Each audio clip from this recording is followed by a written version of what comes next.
January 2nd, 2023. Out with the pack.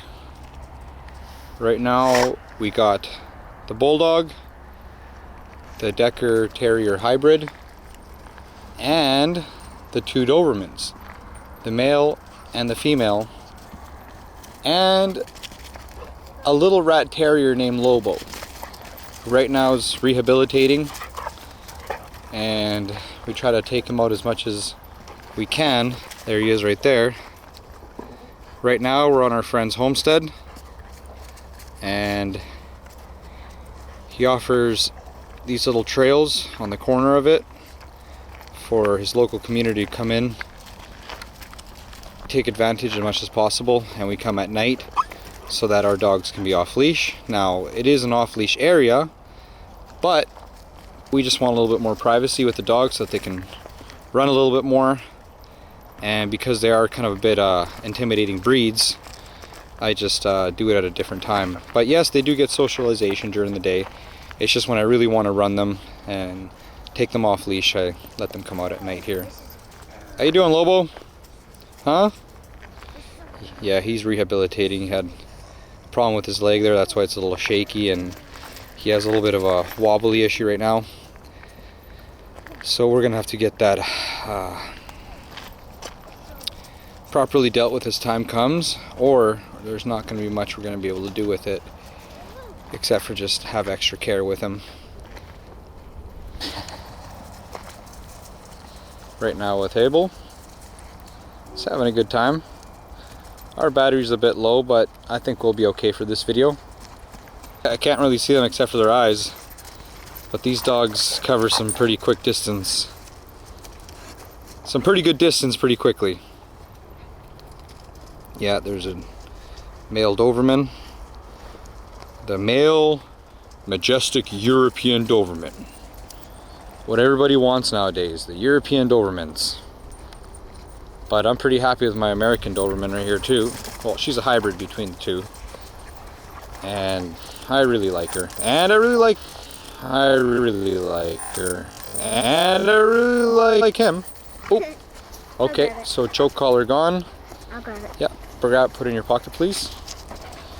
Good thing I just saw that. And I saw it too. Because that would have happened somewhere else without my knowledge. So careless of me, did not take the choke chain off. And no, we don't use a choke chain. It's just we couldn't find other collars, and that's the one we had. And he is a puller, so you know he's an intact buck. So he's gonna want to pull. Yeah, beautiful dogs. Yeah, well right now we're just letting them run up and down, getting some good strength building by running up and down the hill while they play. The choke collar like got off his nose. Yeah. Yeah, he needs a good shower and a good combing. He's been out a lot in the bush. So now that they're old enough, now I'm going to be able to really work on their strength and let them book it and do a lot of biting and tugging and have a lot of fun with that. But the issue is that when they were younger, their bodies are not made for that yet. So you got to let them grow, and you know, now they've grown. But we did do a lot of work with them. More work than people do with puppies, usually. So It's funner when he was a puppy. they do got a pretty hardy and strong upbringing. But I lean more towards the athletic running side rather than the strength. I like it when they really run. Oh. Do they eat the grass? Yeah, that's the dog ritual. Eating grass. I mean that like how fast like They do got good vitamins, and they're very well fed. It's just they're very lean because they're very active dogs. They're always on patrol. They're always out in the yards. They're always doing something. They're never just sitting idle, unless they're sleeping or just relaxing. And yeah, so I was thinking of adding a little bit more to their food, but if I do that, then they're going to start kind of getting a little bit, you know, too heavy, a little bit fat, and you know, if they're nice and lean and in shape, you know, you can see their ribs a little bit, but you can see also their lean muscle and the little bit of layer of fat that is covering perfectly. But as they get older, yeah, you know, and as they fill out and reach the age of 2, then yeah, they're going to be much more stockier, and it's going to be inevitable. This guy's going to be round like a barrel, and she's going to be pretty close to it, but she's more on the slimmer side. All right, let's take a walk. Yeah, there's a little Decker Terrier hybrid. Mom's a full-fledged Decker Terrier. The dad's a standard Rat Terrier. And man, they make such a good pair. Such a good pair. But I really want her to actually have a Decker Terrier mate. But this litter happened, and he was a dog that a person backed out on, and we ended up keeping him. And we don't know if we're going to get rid of him. You know, but we're teaching him in English and in another language. So he knows 2 languages for his training. All right, guys, let's go. You will look for that bike later? Oh, maybe. These trails around here are pretty cool. He's got all sorts of stuff. He's got pavement, gravel, little dirt paths, and the rest of his homestead, but I do not go into the homestead area where he's got his farming and his animal husbandry. I just stay on the outskirts where the community comes and walks their dogs off leash. The coonhounds do extermination work on this homestead, and he's been interested in bringing the terriers in, seeing some of the work that the mom does, and as well as the Patterdale does. The mom of this guy right here, the little black one. Lobo was a good ratter in his day, but he's not really good at chasing them anymore. But he can corner them and assist. He still does assist in the rabbit hunts, but because of those injuries, he is not going to be doing that for much longer. He could assist, but I don't know if he'll be more of a nuisance than productive, but we'll see. But what's that? What's that? Oh, I got scared for a sec. I thought there was another dog approaching. Just like some wild animal just running up to us. I knew that was Yeah, that was Jaeger. So, yeah, I kind of got startled there. I was like, oh, should I pull out the dog spray? Well, I don't really need much dog spray when you got these dogs here. These dogs will handle anything.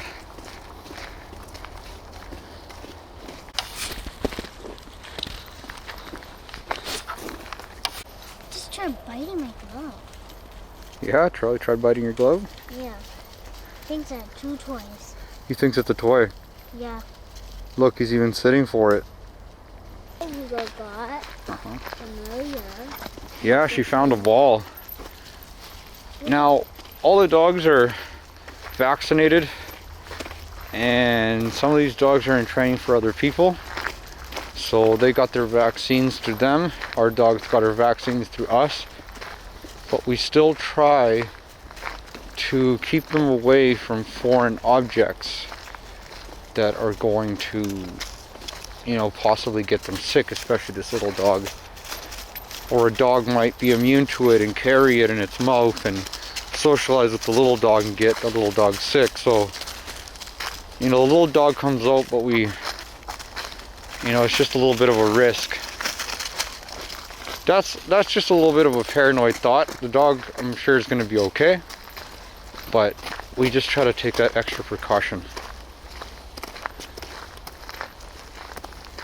Yeah, we were just almost reaching the public area there with the fence, so that's why I don't like going that way, because it's not off leash there, it's public property. So we're staying here on his property.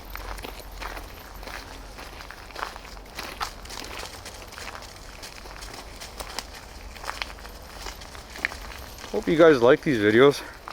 Please like, and if you like what you see, please follow, subscribe. You know, really helps the channel, helps the dogs out by getting their breeds recognized.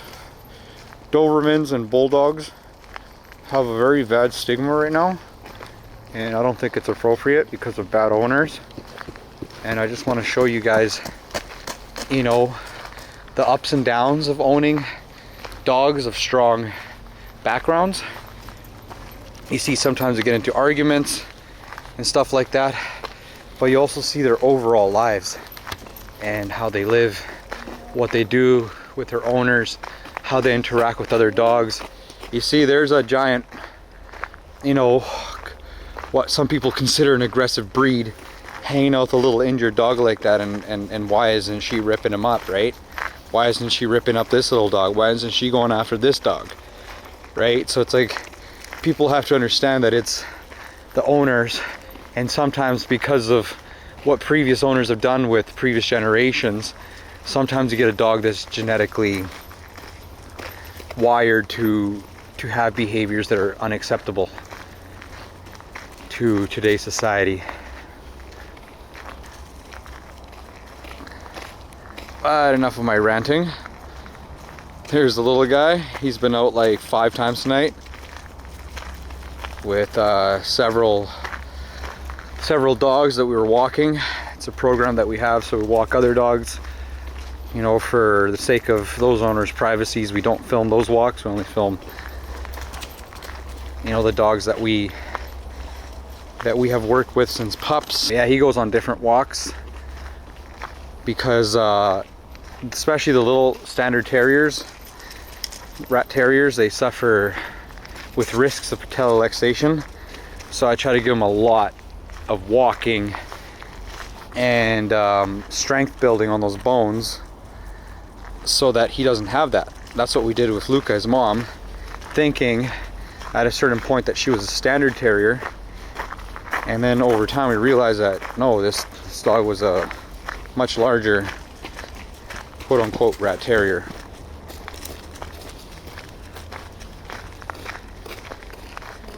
Yeah, there's Jaeger patrolling. Sometimes we do catch people that are doing things they're not supposed to, like starting fires in this forest, doing things that I'm not going to get into.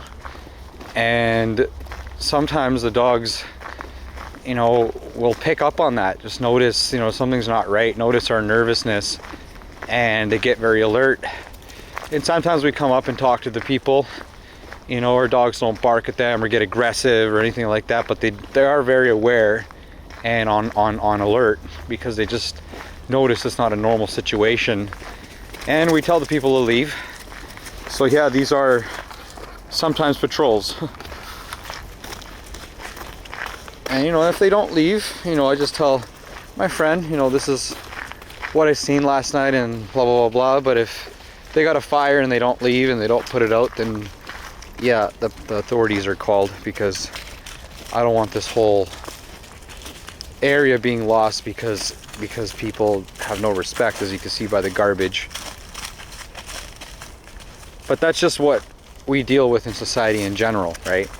You know, public land, private land. You know, I don't have hatred for people, but it's just, yeah, some people are very inconsiderate.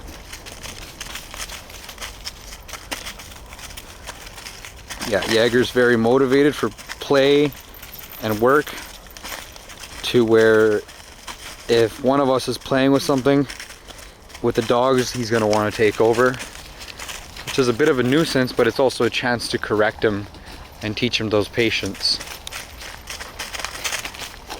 So that's just the difference between him and the female Doberman right here. She doesn't have the drive to really work in the sense of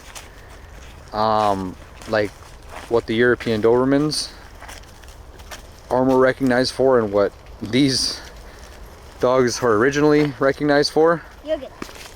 But she is very good with obedience. She is very good with alert, being a guard dog. But this guy, this Doberman, he's more wired to wanna you know, get business done in the sense of protection. He wants to stand up to everything. He wants to inspect everything. He wants to let others know, including us and our family and pack, that he's watching, that he's alert, that he's a defender, that he's here for us. And that's a very good quality. It is what it is, and I'm gonna use it to the benefit of the pack. You know, I have to integrate that, and I'm gonna do it. So, you know, he's gonna have a little bit different background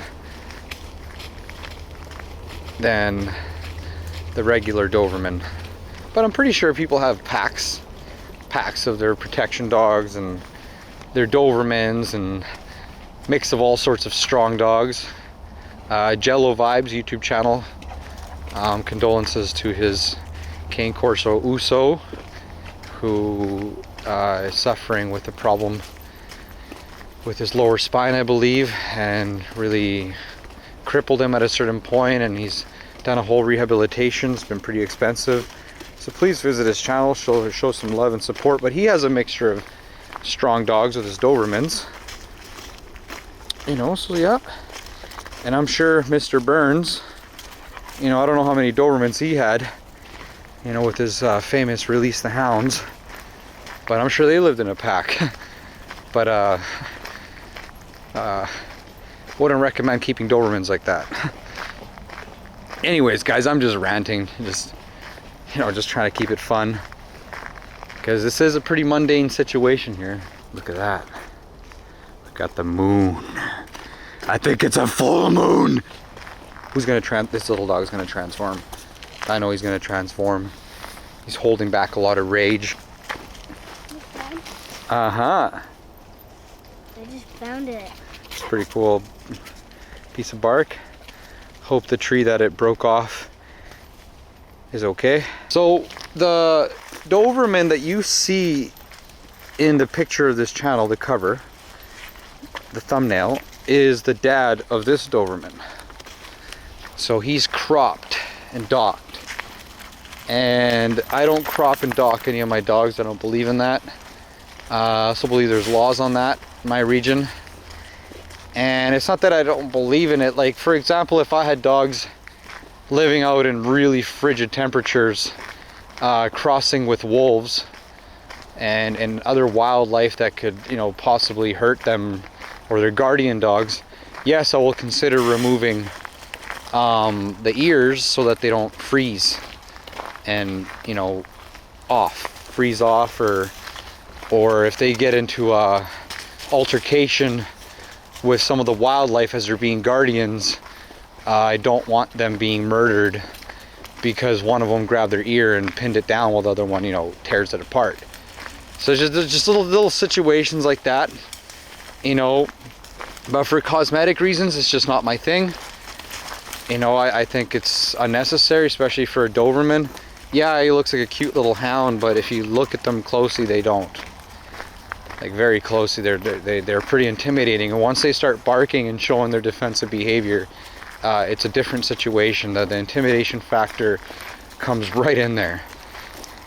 You know, but in the sense of you walking and someone sees your Doberman and you don't want to get jumped, like any dog that you have, even a border collie, like, as long as a dog barks and is willing to stay in front of you, you know, that should be good enough.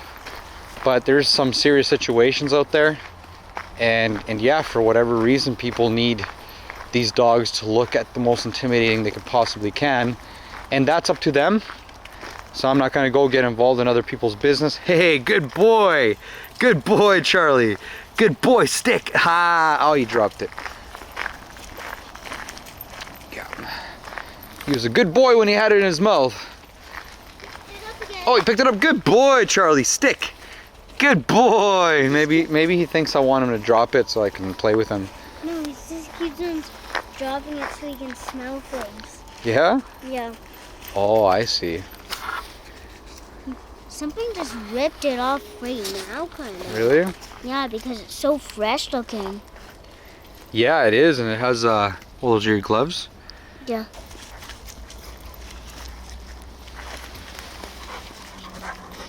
Yep, I think they're all due for showers and a good brushing. We try to brush them every day, but sometimes we don't got the time. But they definitely do need a shower, and then after that a nice brushing. Get those oils and shining. And as they're getting older and more mature and filling out, and those muscles really start to kick in, and that frame starts to kick in on every one of these dogs. Like literally every one of these dogs except for little Lobo, that's fully grown. You know, almost 4 years old. Having a bit of a hard time. You know. But all these dogs haven't even, you're not even seeing what they're gonna look like yet. Well, yeah, this is what they're gonna look like, but you don't know what this guy's gonna look like in about 6 months. Dog's okay? Huh? She just punched Lobo in the butt. Oh, she banged into him? Yeah. Aw. Yeah. Look at the body on that girl. She's a bit slim. And I'm kind of like, oh man, she's too slim. But I talked to the vet. And he's like, no, man, that's perfectly fine. That's actually, your dog's actually in shape. You know, perfect weight. Maybe a pound or two under. But that's okay. Feeding them the whole requirements. You know. And plus the dog's very active. But I want her to be a little bit more filled out. And now with these runs and the good air, and you know, when they get home they really want to drink that water, and then in the morning they're really hungry. Yeah, I'm going to start adding a little bit more in the sense of maybe more nutrients, a little bit more protein, a little bit more fats. But when summer comes, the food that I'm giving them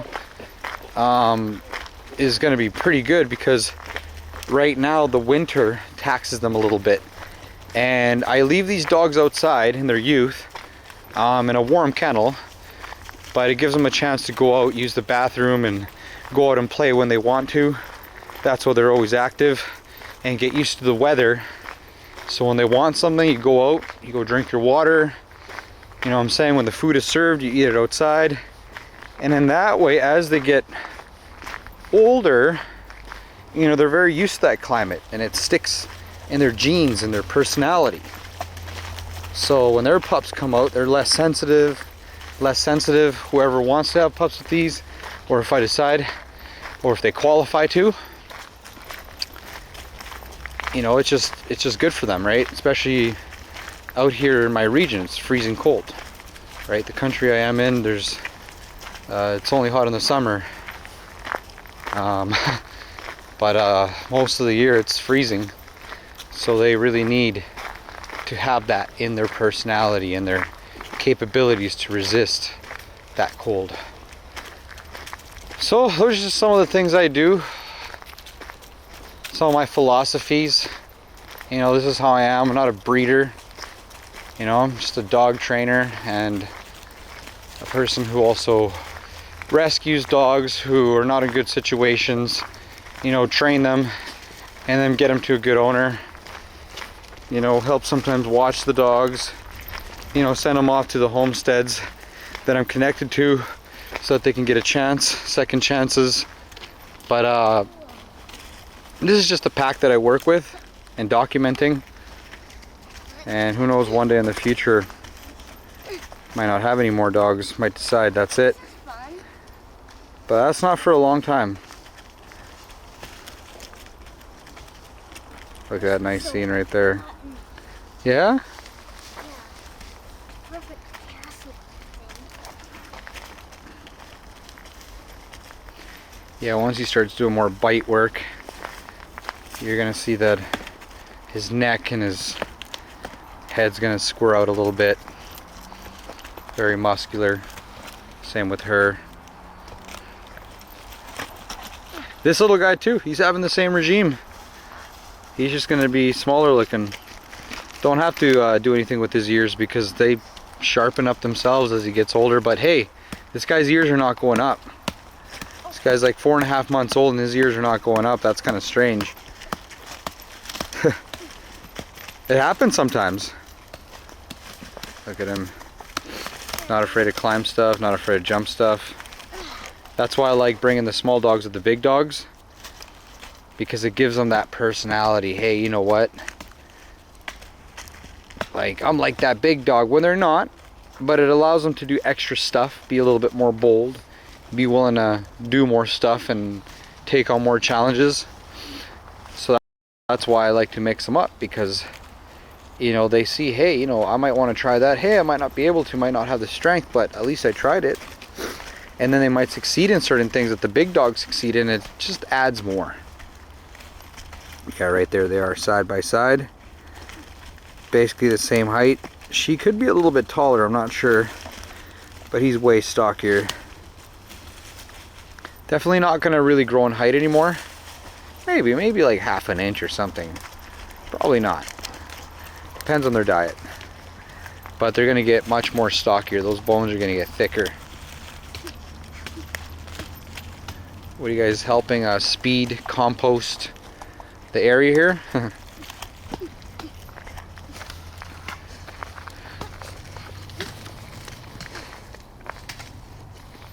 Pretty good footage of them. Look, see? He tries to pitch into good boy. That's right, dig, dig. Good boy. Hey. Every time I say good boy, he's like, what? Good boy. That's right, Charlie. Huh? I prefer that they don't dig, but I want to teach them the command for dig. You know, and especially when they're on the hunt. This guy, no, every terrier that I have trained for hunting started like very early on. But this one still has the capability. You know, he is related to their parents. Very good hunters. This guy. Eso, Yaga, skava. Skava, Yaga, skava. Skava, come here, Yaga, skava. Skava. Probably detects a rat or a mole or something. Eso, skava. Eso, búscale, búscale. And this is why I like coming to my friend's homestead. He doesn't care about this kind of stuff. As long as it's respectful. So it gives them a chance to be dogs without walking in a location where everything's basically a museum. Cannot touch, cannot go here, walking through a path, and the dog has to be on leash. It makes sense, I understand it, but at the same time, it's just dogs need a place too. So do people and kids. Look at this guy. Careful, careful, he's right behind that. Good boy, Charlie. Good boy. Yeah, I like it when they climb, go on stuff, try to dig. Also gives them, trims their nails down a little bit, works out that chest, works out that pole.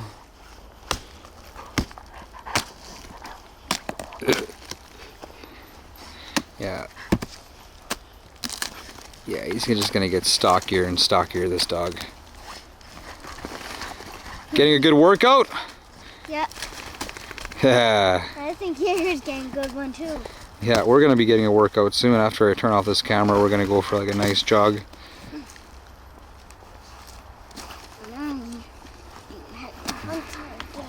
Wood taken apart.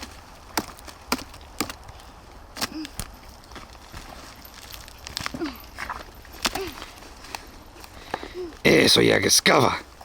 Skava. The more you get tired, you know, maybe tomorrow night I can take a break and you guys can just relax. Maybe just take you for a short walk. Bring you out in the yard.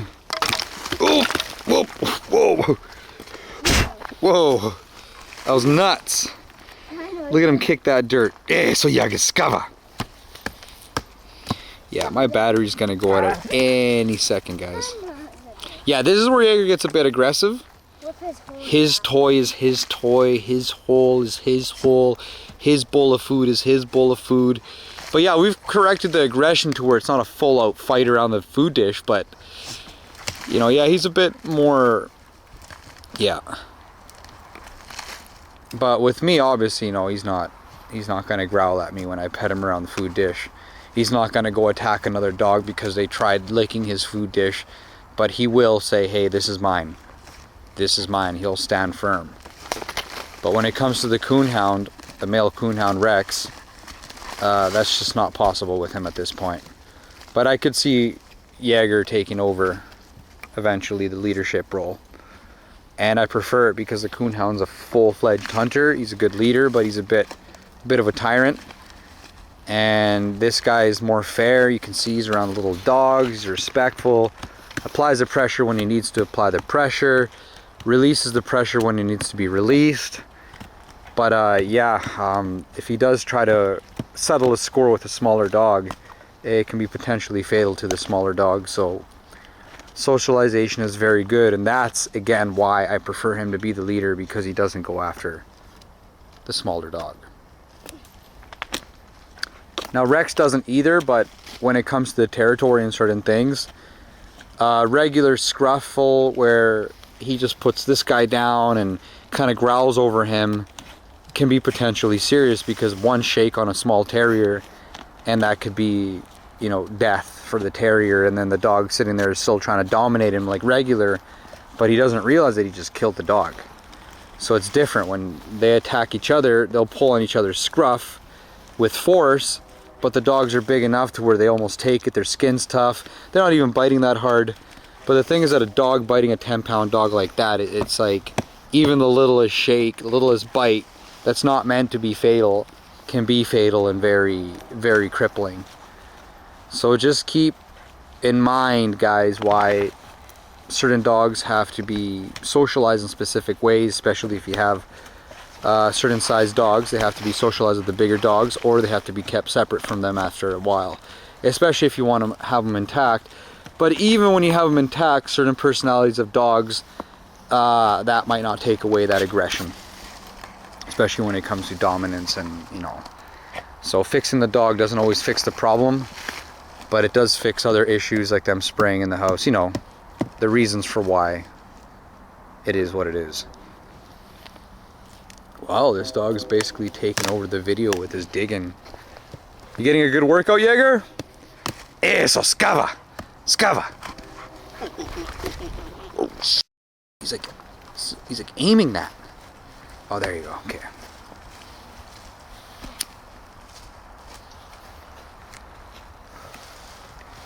You know what the beautiful thing about these dogs compared to the hounds? 1, 2, 3, and 4, 5. Pip! I just saw it right behind her, I think. Puppy! Oh, she's just right there. Fit! Yeah, the public area is right around there. This is just the entrance to these paths. All right, let's go. That's the good thing about them, because they're never far. Never. Like, I completely forgot about them there for like 5 minutes. Well, I didn't forget about them, but I wasn't really focused on them, as you can tell. And they're right there. If someone comes up, I'll hear a little bark. You know, just call them over, put them on the leash, in order not to startle that person, make them feel uncomfortable, especially if they have a dog. Don't want their dog being approached by my dogs and they start, you know, tangling themselves on the leash or running off into the bush, and you know, my dogs being young are like, oh, what's that? He wants to play, and then the other dog starts getting more and more freaked out. So that's why I like bringing them at night, even if it's an off-leash area, because just a lot of people in this area got small dogs. It's like, if you got a small dog like that, maybe take him to a different area, right? Because the big dogs can be a bit scary in these parts. Two small dogs. See, every time I see that in the distance, I think it's like an animal running up to us.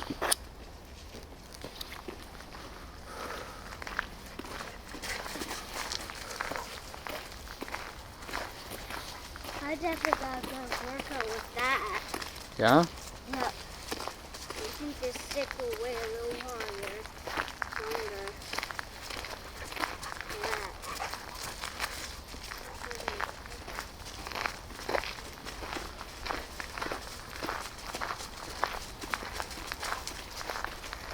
Charlie!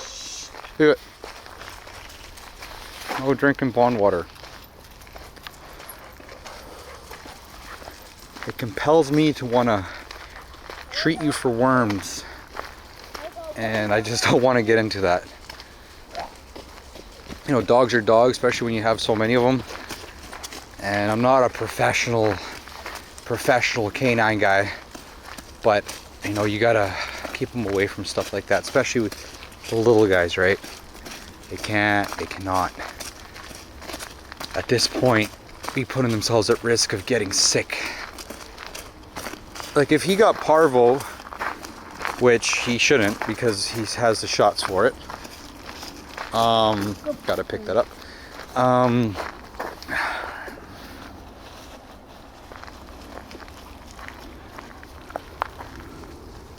Where is it?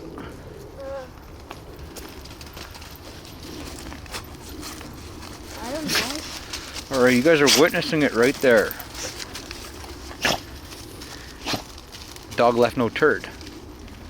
Sometimes Okay. they feel like they're a good food. Alright, well. They don't. We want to go on that path. You want to go on that path? Yeah. Okay.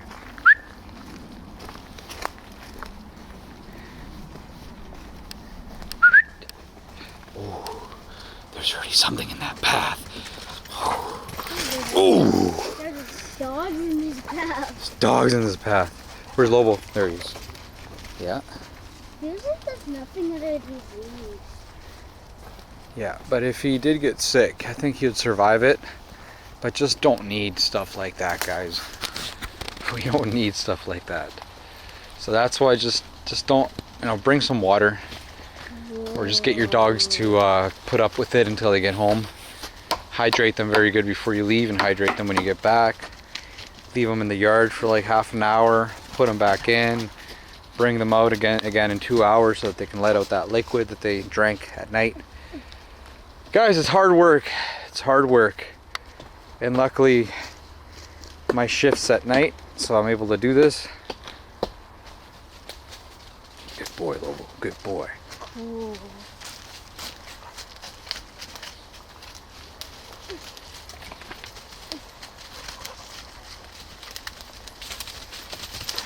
Remember when I went on a branch like this and like let the stuff off the tree? Oh no, don't take that off. Let it be. Okay.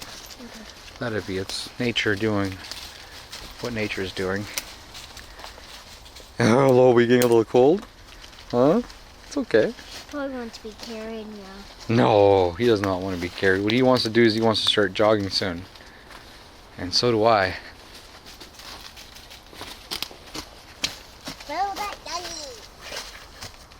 Alright, let's go this way now, okay?